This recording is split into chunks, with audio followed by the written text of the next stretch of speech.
Hello friends, welcome to civil service paradise. चलिए आज की क्लास शुरू करते हैं। आज की क्लास शुरू करने से पहले आपको सबसे पहले अपने बारे में कुछ बता दूं। मेरा नाम अनुपम राठौर है। मैंने बीटेक किया है सीएस से और हिंदी लिटरेचर में एमए किया है। मैं 2 बार यूपीएससी मेंस दे चुकी हूँ और मैंने 5 बार यूपी पीसीएस का मेंस दिया है, जिसमें से 2 बार मैंने पीसीएस का इंटरव्यू दिया है और मैंने 3 बार यूपी का आरओ एआरओ मेंस दिया हुआ है। तो आप लोग मेरे बारे में तो जान ही गए। अब चलिए आज की क्लास शुरू करते हैं। चलिए शुरू करते हैं आज की क्लास। हम लोग पढ़ रहे हैं अफवाह तंत्र। तो अब अफवाह तंत्र में हम आगे देखेंगे ब्रह्मपुत्र नदी तंत्र। बात करें ब्रह्मपुत्र नदी तंत्र की, तो ब्रह्मपुत्र नदी निकलती कहाँ से है? ब्रह्मपुत्र नदी जो है वो कहाँ से निकलती है? तिब्बत में मानसरोवर झील के पास आंगसी ग्लेशियर, जिसे हम क्या कहते हैं, चेमा युंगडुंग ग्लेशियर भी कहते हैं या चेमा युंगडुंग हिमनद कहते हैं। ये आगे निकलती है और यहाँ पर आकर ये क्या होती है, भारत में एंटर कर जाती है। और जहाँ एंटर करती है ये भारत में, वहाँ पर ये कौन सी नदी मिलती है आकर इसमें? पारलुंग सांगपो नदी। और ये एंटर कहाँ करती है? अरुणाचल प्रदेश में एंटर करेगी। इससे पहले इसमें नेपाल में कौन सी नदी मिलती है? नायांग क्यू नदी मिलती है। अब हम इसमें आगे बढ़ते हैं।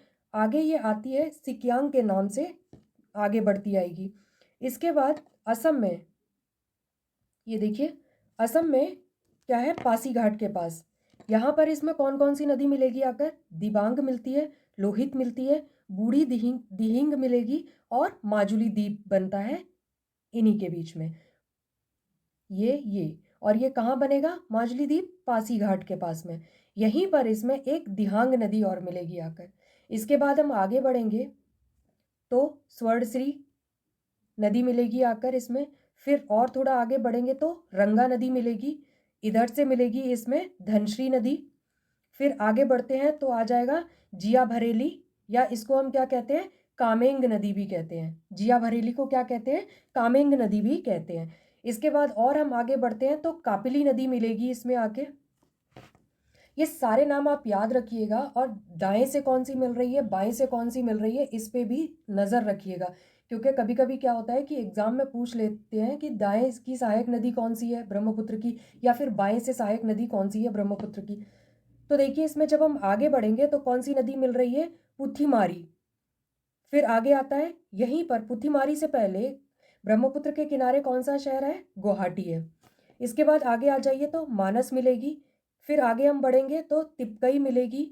उसके बाद संकोश और तिस्ता नदी इसमें मिलती है। आगे हम देखते हैं कि ये जमुना के नाम से बहती हुई चली आती है और गंगा में मिल जाती है आके। जब ये गंगा में मिल जाएगी तो उसके बाद ये किस नाम से जानी जाती है? पद्मा के नाम से जानी जाती है। और पद्मा के बाद ये किस नाम से जानी जाएगी? ये देखिए जब इसमें बराक नदी को क्या कहते हैं? सुरमा नदी भी कहते हैं। और ये क्या है? ये मेघना की ही सहायक है बराक नदी। ये रही मेघना, मेघना में ही ये आके आगे मिल रही है बराक नदी। जब ये मेघना नदी इस पद्मा नदी में मिल जाती है तो इसका नाम फिर क्या हो जाता है? मेघना हो जाता है। और ये आगे जाकर डेल्टा बना लेती है, जिसे हम क्या कहते हैं? गंगा नदी का डेल्टा कहते हैं। ब्रह्मपुत्र का डेल्टा नहीं होता है, गंगा नदी का डेल्टा कहते हैं। अब देखिए हम कुछ फैक्ट जान लेते हैं इसके बारे में। ब्रह्मपुत्र बेसिन जो है वो बेसिकली कितने 4 देशों में है। कौन कौन से देश हैं वो? भारत आ जाएगा, चाइना होगा, भूटान होगा और बांग्लादेश होगा। ब्रह्मपुत्र को अलग अलग नामों से जाना जाता है। क्या क्या नाम है? चीन में क्या कहा जाता है इसको? सांगपो, या क्या कहते हैं इसे? यरलुंग जांगपो। और अरुणाचल प्रदेश में क्या कहते हैं? दिहांग कहते हैं। असम में इसे क्या कहेंगे? ब्रह्मपुत्र कहेंगे। और बांग्लादेश में क्या कहते हैं? जमुना कहते हैं इसे। ब्रह्मपुत्र नदी जो है वो कितने राज्यों में प्रवाहित होती है देखें तो ये टोटल 6 राज्यों में प्रवाहित होती है। कौन कौन हो जाएंगे? अरुणाचल प्रदेश तो है ही, जहाँ ये भारत में एंटर करती है अरुणाचल प्रदेश से ही। इसके बाद आ जाता है असम, फिर होता है पश्चिम बंगाल, फिर आता है मेघालय, नागालैंड और सिक्किम आता है। अगर इसकी सहायक नदियों की हम बात करें तो सहायक नदियाँ कौन कौन सी हैं जो हमने अभी देखी थी? दिबांग है, लोहित है, सुबानश्री है, रंगा है, जिया भरेली है, मानस है, संकोश है, तिस्ता है, धनश्री है, कापिली है, ये सारी इसकी सहायक नदियाँ हैं। कापिली नदी जो है वो क्या है, ब्रह्मपुत्र की ही सहायक है। और इसी नदी के किनारे कौन सा शहर है, कामरूप नगर। कामरूप नगर, और ये कहाँ है, असम। ये कापिली नदी के किनारे है। किसके किनारे है, कापिली नदी के किनारे है। अब बात करते हैं हम कि ब्रह्मपुत्र के तट पर कौन कौन से शहर हैं। तो कौन कौन से शहर आ जाएंगे, गुवाहाटी होगा, डिब्रूगढ़ होगा, तेजपुर हो जाएगा। ये तीनों शहर कहाँ हैं, ब्रह्मपुत्र नदी के तट पर हैं। सुबनसिरी जो है वो ब्रह्मपुत्र की सबसे बड़ी सहायक नदी है। तो अगर ये पूछता है कि ब्रह्मपुत्र की सबसे बड़ी सहायक नदी कौन सी है, तो हो जाएगी सुबनसिरी। मानस जो है वो भूटान की सबसे बड़ी नदी प्रणाली है। तीस्ता के तट पर क्या है, कलिंपोंग और जलपाईगुड़ी शहर है। ये किसके हैं, वेस्ट बंगाल के। तो कौन कौन से शहर हैं, कलिंपोंग और जलपाईगुड़ी है। जो असम घाटी है, इसमें क्या है, ब्रह्मपुत्र नदी गुम्फित जलमार्ग बनाती है।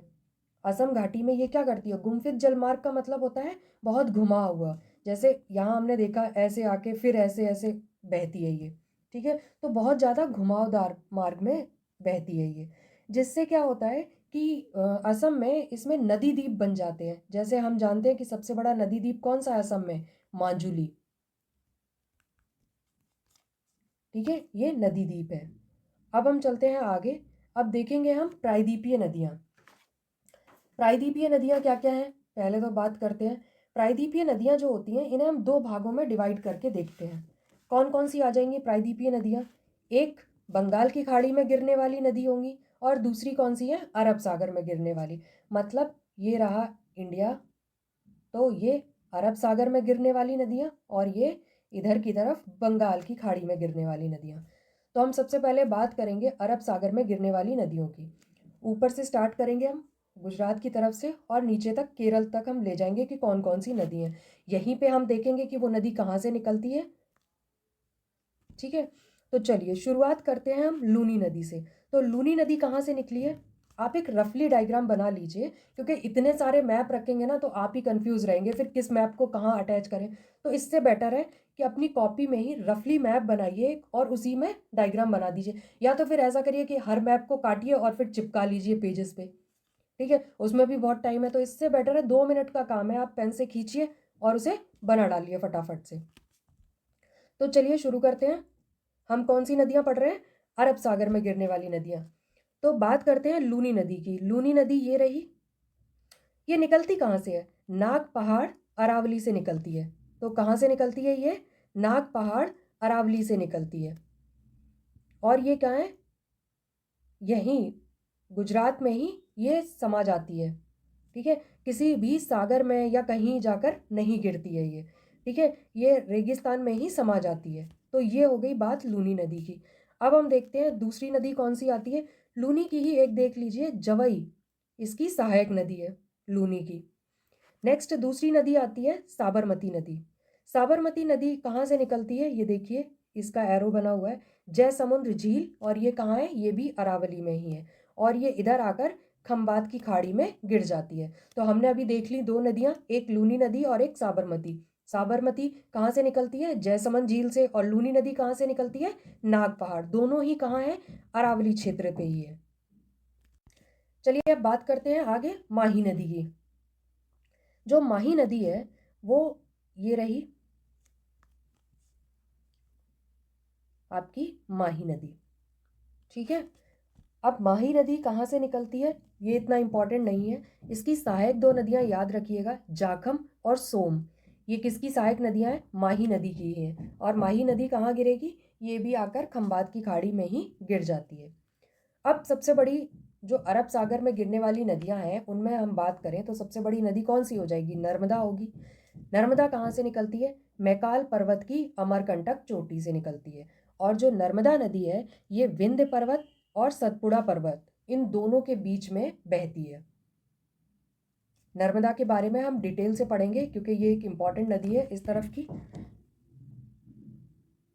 अब आगे देखते हैं हम ताप्ती नदी सॉरी। तो ताप्ती नदी की बात करें तो ये कहाँ से निकलती है, ताप्ती नदी बैतूल जिला एमपी के मुल्ताई स्थल से, और ये किस श्रेणी का भाग है? सतपुड़ा श्रेणी का है। तो दोनों चीज़ याद रखिएगा, एक मुल्ताई स्थल भी और दूसरा क्या है? सतपुड़ा श्रेणी से। अगर वो आपको नहीं देता है ऑप्शन में कि मुल्ताई स्थल है, श्रेणी का ही नाम दे दे, तो आपको पता होना चाहिए। ताप्ती नदी की जो सहायक है वो कौन सी है? पूर्णा नदी है। और पूर्णा नदी कहाँ से निकलती है? ग्वालीगढ़ श्रेणी से निकलती है। जो हमने देखा कि नर्मदा नदी जो है वो विंध्य पर्वत और सतपुड़ा पर्वत के बीच में बहती है, लेकिन ताप्ती नदी जो है वो किसके बीच में बहेगी? सतपुड़ा और अजंता श्रेणी के बीच में बहती है। तो चलिए अब अरब सागर की नदियों में हम आगे बढ़ते हैं। बात कर लेते हैं गोवा में। गोवा में कौन कौन सी नदियां हैं? दो इंपॉर्टेंट नदी हैं गोवा की, एक मांडवी और एक जुआरी नदी, जुवारी नदी है। ठीक है, तो मांडवी और जुवारी नदी है। जो मांडवी नदी है इसे क्या कहा जाता है? गोवा की जीवन रेखा। किसको कहते हैं? मांडवी नदी को कहते हैं। बात करें अगर हम कर्नाटक की, तो कर्नाटक में कौन कौन सी नदी हैं? दो हैं, एक शरावती और दूसरी गंगावेली है। ये क्रम भी याद रखिएगा ध्यान से। पहले अगर हम बात करते हैं इन चारों की, तो मांडवी, फिर ज्वारी, उसके बाद शरावती, गंगावेली, ये दोनों कर्नाटक और ये दोनों गोवा। केरल की बात कर लें तो पेरियार और भरतपुछा, ये दो नदियां होंगी। तो इन तीनों स्टेट में दो दो नदियां हैं, इन दोनों नदियों को देख लीजिए, दो दो दो नदियां करके, और इनका ये क्रम भी याद कर लीजिएगा। तो क्रम क्या हो जाएगा? मांडवी, जुआरी, शरावती, गंगावेली, पेरियार और भरतपुछा। अब बात करें हम पेरियार नदी की, तो इसको क्या कहा जाता है? पेरियार नदी को केरल की जीवनदायिनी नदी कहा जाता है। तो ये हमने देख ली अरब सागर में गिरने वाली नदियां। अरब सागर में गिरने वाली नदियों में हमने बात की थी कि इस तरफ की जो नदियां हैं इनमें सबसे इंपॉर्टेंट आती है नर्मदा नदी, जिसके बारे में हमें डिटेल में पढ़ना है। तो अब देखते हैं हम नर्मदा नदी के बारे में। नर्मदा नदी के बारे में चलिए शुरुआत करते हैं। कहाँ से निकलती है? हम देख चुके थे कि अमरकंटक से ये नर्मदा नदी निकलती है, और ये इस डायरेक्शन में बहती हुई आगे खंबात की खाड़ी में ये अरब सागर में मिल जाती है। अब बात करें हम इसकी सहायक नदियों की। सहायक नदियों की बात करें तो हम सबसे पहले बात करते हैं दाएं तट वाली। तो दायां तट कौन सा होगा? ये वाला हो जाएगा। अब ये वाला होगा तो इसकी कौन कौन सी नदियां हैं सहायक? वरना नदी है, कोलार नदी है और हिरन नदी है। तो तीन नदियां जो हैं वो नर्मदा नदी की दाएं तट की सहायक नदियां हैं, वरना नदी, कोलार नदी और हिरन नदी। जो ओंकारेश्वर बांध है वो कहाँ है? नर्मदा पर ही है। ऐसे ही सरदार सरोवर बांध, ये भी कहाँ है? नर्मदा पर है। तो दो बांध हमने पढ़ लिए, तीन इसकी दाएं तट वाली सहायक नदियां पढ़ ली। अब बात करते हैं हम बाएं तट की सहायक नदियों की। तो कौन कौन सी आ जाएंगी? एक आएगी बंजर नदी, शेर नदी, शक्कर नदी, दूधी नदी और तवा नदी। ये हो गई इसकी बाएं तट की सहायक नदी। अब कुछ फैक्ट्स देख लेते हैं हम नर्मदा के बारे में, फिर आगे बढ़ते हैं। नर्मदा जो है वो कहाँ कहाँ से प्रवाहित होती है? एमपी, गुजरात और महाराष्ट्र में होती है। ये अरब सागर में गिरने वाली जो प्रायद्वीपीय नदियां हैं उसमें सबसे बड़ी नदी है। तो अरब सागर में गिरने वाली प्रायद्वीपीय नदियों में सबसे बड़ी नदी कौन सी है? वो आ जाएगी आपकी नर्मदा। ये भ्रंश घाटी में बहती है। इसकी सहायक हमने देख ली, बाएं तट से कौन है, दाएं तट से कौन है, पर कुछ और दो तीन सहायक हैं, उनके नाम भी ध्यान रखिएगा कि सवाल में कभी कभी पूछ लेता है कि नर्मदा की सहायक नदियां इन चारों में से कौन सी हैं। तो ज़रूरी नहीं है जो उसकी बड़े नाम वाली हैं या जिनको मोस्टली याद रहती हैं लोगों को वही नाम रखेगा। तो ऐसे ही एक दो छोटी नदी हैं जो उसकी सहायक हैं, उनके नाम भी याद रखिएगा। जैसे बरनेर आ जाएगा, बेयार होगा और माचक, ये इसकी सहायक नदी हैं। अब हमने देखी नदियाँ, गोवा में देखी हमने, और क्या कर्नाटक में देखी, केरल की नदियाँ देखी। कुछ और नदी हैं जिनको देख लीजिए, जैसे गुजरात में और कौन कौन सी नदी है? शतरंजी नदी कहाँ है? गुजरात में ही है। भादर नदी, ये भी कहाँ है? गुजरात में है। गोवा की हमने देखी थी मांडवी और जुआरी। एक नदी और है गोवा में, राचोल नदी जिसे कहते हैं। तो गोवा में तीन नदी हो जाएंगी।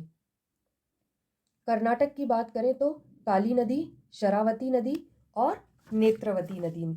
कर्नाटक में हमने कौन कौन सी देख ली? शरावती नदी देखी थी, गंगावेली देखी थी। दो नाम और याद रखिएगा, कौन कौन से? काली नदी और नेत्रवती नदी।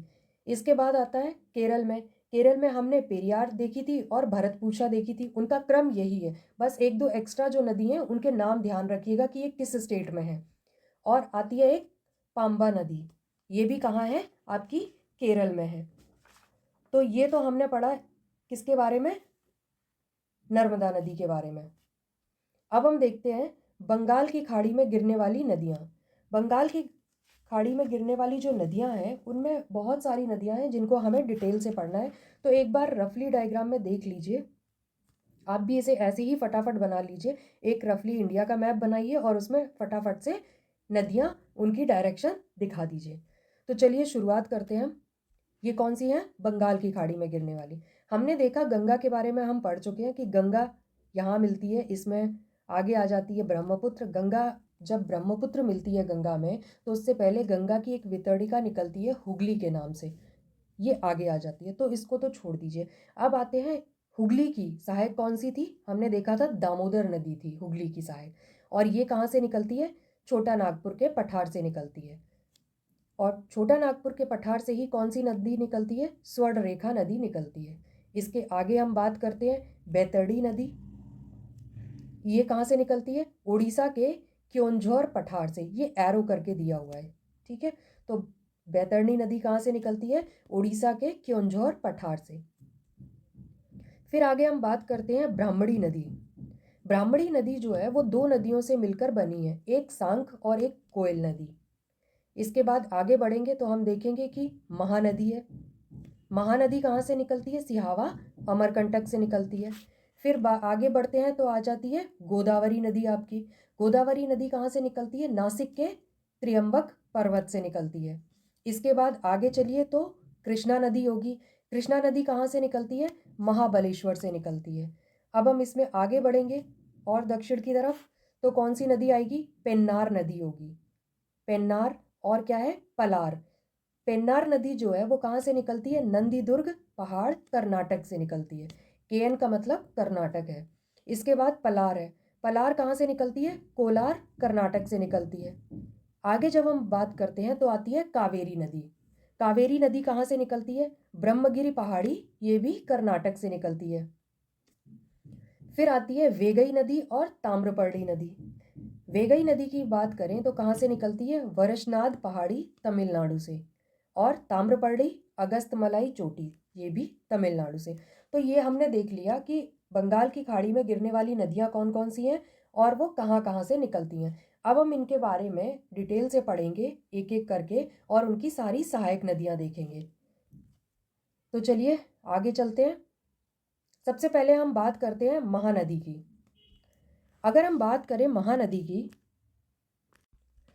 महानदी जो है वो कहाँ से निकलती है, हमने अभी डायग्राम में देखा था कि महानदी जो है वो सिहावा अमरकंटक से निकलती है, छत्तीसगढ़ से।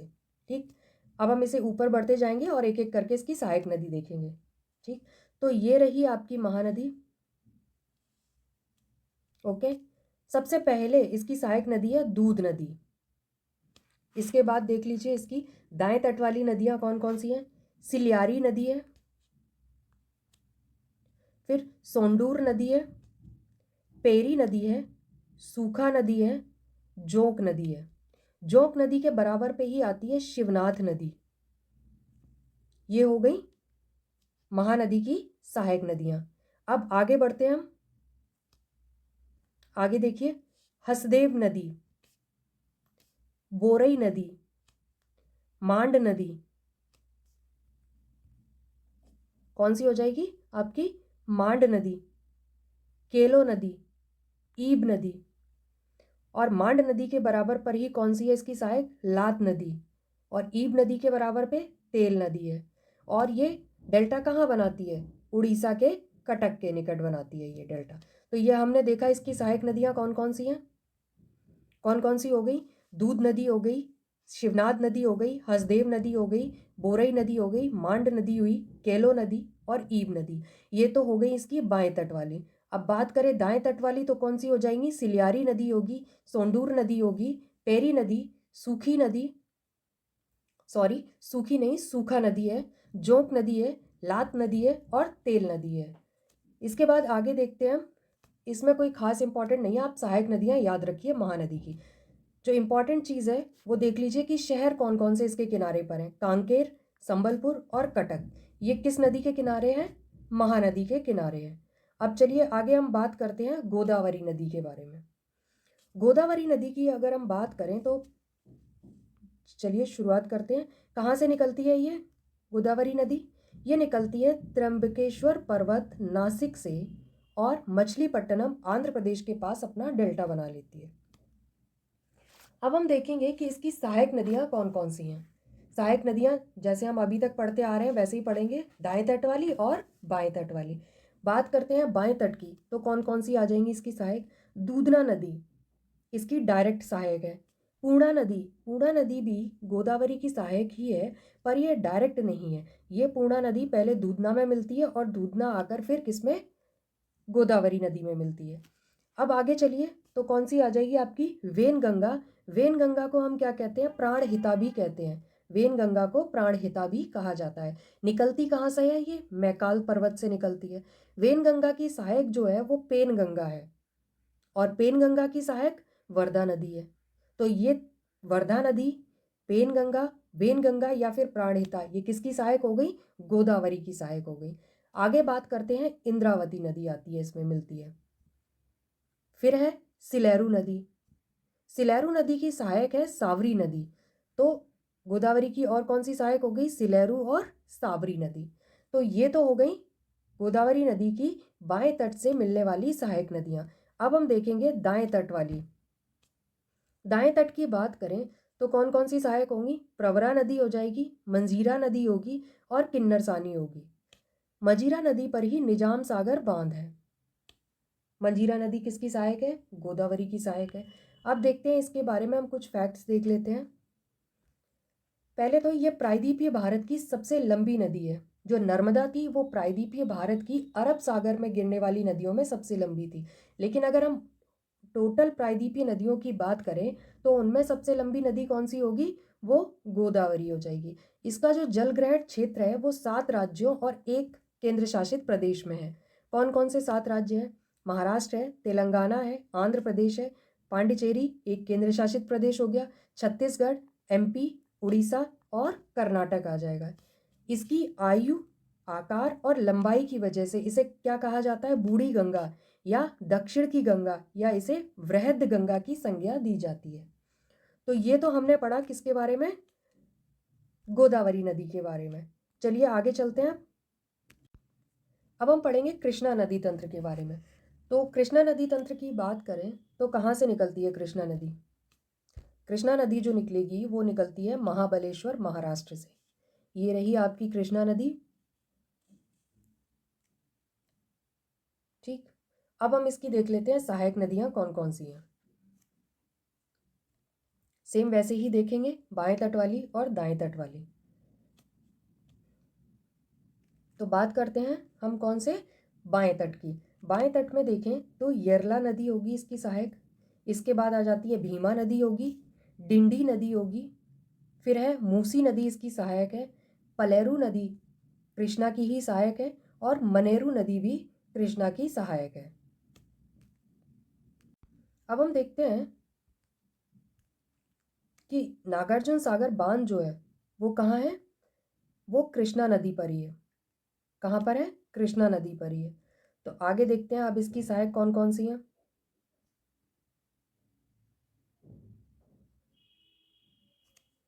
ये तो हमने देख लिया बाएं तट वाली। अब हम देखेंगे दाएं तट वाली। तो दाएं तट वाली नदियों में कोयना नदी आती है आपकी, वरना नदी होगी, इसके बाद आती है पंचगंगा नदी। पंचगंगा नदी जो है वो 5 नदियों से मिलकर बनी है। कौन कौन सी आ जाएंगी? कुंभी, तुलसी, भोगावती, कसारी और सरस्वती। ये 5 नदियाँ मिलकर क्या बनाती हैं? पंचगंगा बनाती हैं। इसके बाद आ जाती है आपकी दूध गंगा, फिर आती है आपकी माल प्रभा और इसके बाद होगी घाट प्रभा और फिर आती है आपकी तुंगभद्रा नदी। तुंगभद्रा नदी जो है वो 2 नदियों से मिलकर बनी है। कौन कौन सी? तुंगा और भद्रा नदी। इसी पर तुंगभद्रा नदी पर ही क्या है? तुंगभद्रा बांध है। तुंगभद्रा नदी की एक सहायक नदी है हंगरी नदी। तो ये तो हो गई इसकी दाएं तट वाली। तो हमने अभी देखा कि कृष्णा नदी की बाएं तट वाली कौन कौन सी है, येरला नदी है, भीमा नदी है, डिंडी नदी है, मूसी नदी है, पलेरू नदी है और मुनेरू नदी है। दाएं तट वाली की बात करें तो कोयना आ जाएगी, वरना नदी होगी, पंचगंगा हो जाएगी। पंचगंगा कौन कौन सी है, पंचगंगा कुंभी, तुलसी, भोगावती, कसारी और सरस्वती। इसके बाद दूध गंगा है, फिर मालप्रभा, घाट प्रभा, तुंगभद्रा, ये इसकी हो गई।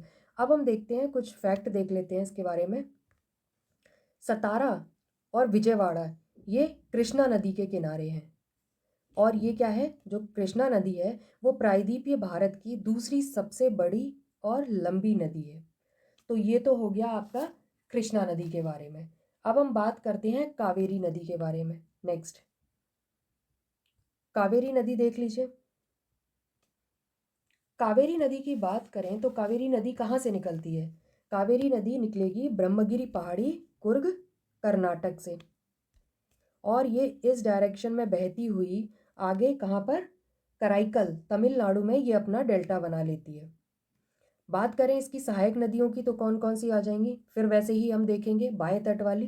पहले बाएं तट की कौन सी है, हरंगी नदी, सॉरी, हरंगी नदी होगी, हेमावती नदी होगी। हेमावती की ही सहायक नदी है कौन सी, यगाची नदी। तो ये किसकी हो जाएगी, कावेरी की सहायक होगी। फिर है आगे शिमशा नदी, इसकी सहायक है। इसके बाद आगे आती है अर्कावती नदी, इसकी सहायक है। चोवराई नदी ये भी कावेरी की सहायक है। फिर आती है थिरुमनीमुथारू, थिरुमनीमुथारू नदी। और उसके बाद है कोल्डिम नदी। नेक्स्ट अगर हम बात करते हैं दाएं तट वाली नदियों की, तो दाएं तट से कौन कौन सी आती है, लक्ष्मण तीर्थ नदी होगी, काबिनी नदी होगी, लक्ष्मण तीर्थ हो गई, काबिनी नदी हो गई, स्वर्णावती नदी होगी, भवानी नदी होगी, नोयल नदी होगी और अमरावती नदी होगी। अमरावती नदी की ही सहायक है नगंजी नदी। और ये डेल्टा कहाँ बना लेती है, कावेरी, कराईकल, तमिलनाडु में बना लेती है। अब देखते हैं हम इसके बारे में कुछ फैक्ट देख लेते हैं क्या क्या है। इसकी सहायक नदियाँ जो और हैं वो कौन सी हैं, लोकापावनी नदी और सर्वगंगा नदी। कौन कौन सी है, लोकापावनी और सर्वगंगा। प्रायद्वीपीय भारत की ये एकमात्र नदी है जिसमें क्या है, पूर्ववर्ती नदी के लक्षण मिलते हैं। तो अगर क्वेश्चन इस टाइप से पूछा जाता है कि प्रायद्वीपीय भारत की नदी का कौन सी है जिसमें पूर्ववर्ती नदी के लक्षण मिलते हैं, तो वो कौन सी नदी हो जाएगी, कावेरी नदी होगी। गैरसोप्पा जलप्रपात जो है वो किस पर है, कावेरी नदी पर ही है। त्रिचुरापल्ली ये भी कहाँ है, कावेरी नदी के किनारे है। कावेरी नदी को ही क्या कहा जाता है, दक्षिण की गंगा कहा जाता है। तो ये तो रहा नदी तंत्र वाला चैप्टर, पर ये चैप्टर अभी ख़त्म नहीं हुआ है, अभी और भी बाकी है। सिर्फ नदियों के बारे में हमने अब तक पढ़ा है इसमें। तो आगे का लेक्चर हम कंटिन्यू करेंगे। तब तक के लिए थैंक यू, और प्लीज़ लाइक और सब्सक्राइब करिए ताकि मेरा मोटिवेशन भी बना रहे, ताकि मैं ऐसे ही आपकी क्लासेस लेती रहूँ। Thank you very much.